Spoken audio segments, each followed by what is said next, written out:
खुरुमजरी ma'am पुनमकपु ngasi bread tagi karamaina pizza semba jagani haibado ucherake adugi pochang singdi ahan bada bread butter oregano tomato sauce onion tilau khamin chimbi go tomato capsicum shimla mirch gajar the thum cheese chili flakes और black pepper काली मिर्च powder को chili flakes से जुम दई लाई लाई न same बंगम को से नुंसादा फजना फौदोगा केम्ब मतमदा हाइरतंग crush तौबिरगा हाइदि हाइरतंग तागा दम chili flake लोय को अदुदि असेगी हौबगी मतांगदा मुचरके बटर खतंग लौजरे तवासदा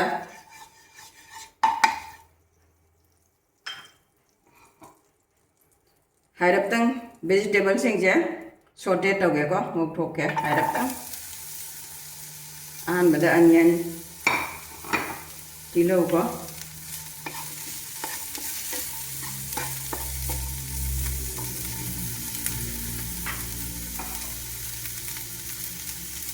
गाजर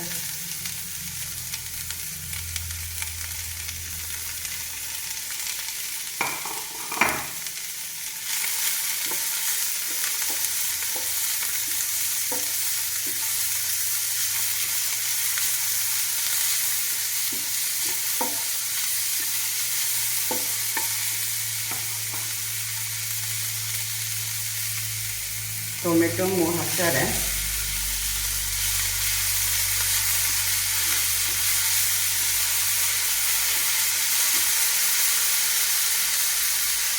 मथंगा कैप्सिकम को शिमला मिर्च मोजे थुम हाइरतंग को थुमजे खजितंग सॉस तसु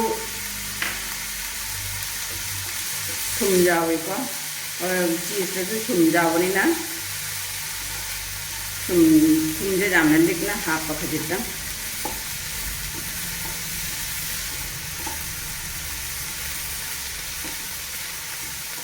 सिंगचे मिनिट अनि मुक छोटे तौरे हजिक ब्रेड से टोमेटो सॉस हान हापसिको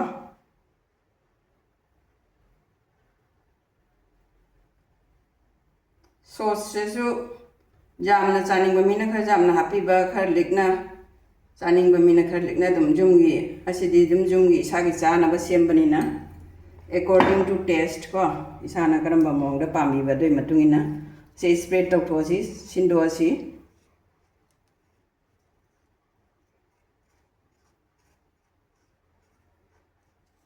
असुमाइना लोइना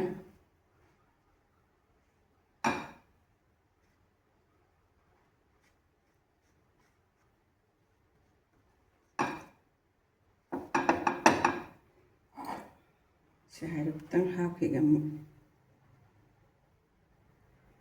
इसे अंगांग पिङादे देखोनि जामना सुंबा मोंग से जामना हौरमी हजिकति कया थवाइना सिजिनाद्रे सेगे मथंगदा हजिक सब्जी सिंगेसु हापसिको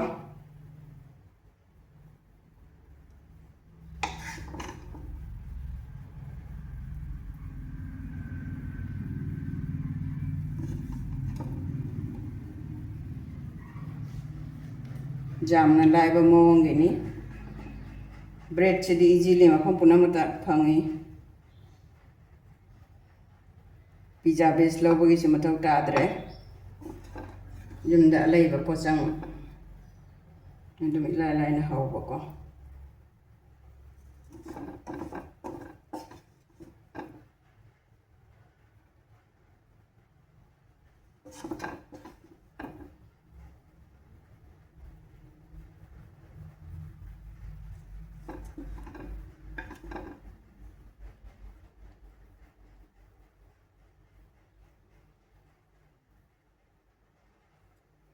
मथंगदा हजिक चीज से मैं spread मथक्ता चाइसलगे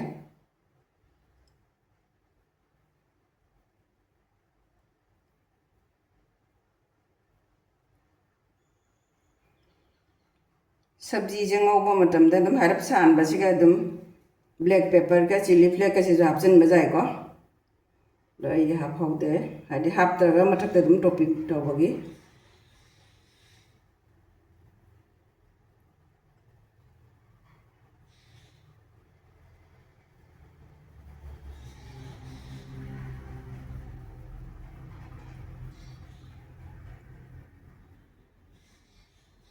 segi mathangda hujik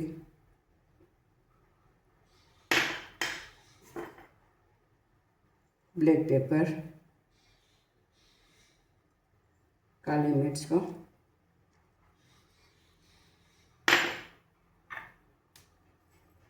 chili flake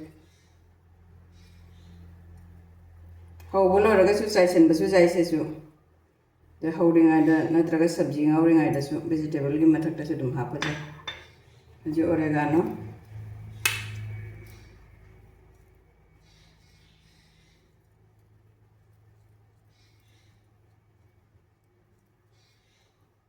इसे कर मायने बेक टौने आई बस ऊंचा रखे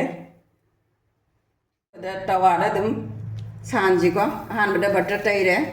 बटर से जो एकदम डायरेक्ट को इजीली अलाइ ब मतने ने उचेरी बसे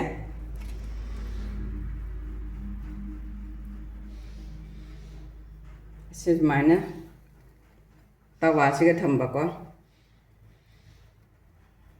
अनि सुबह मुक थंजरे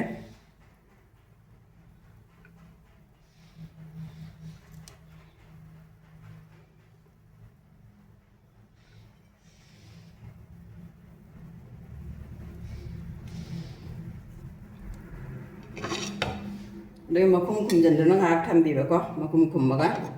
phải nó ngạc đó bếp tập xí có minute anh đi gì mà nó cái tấm giả này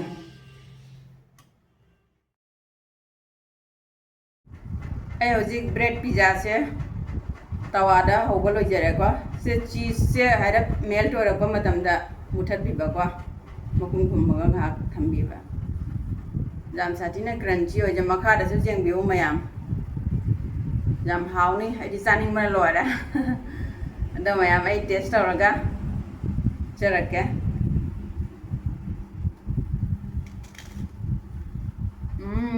thati na hau crunchy ni ekdam mayam jam lai bani ko ngang sing na jam pam la ba alo se se jum da hau na ngang sing pizza biu ko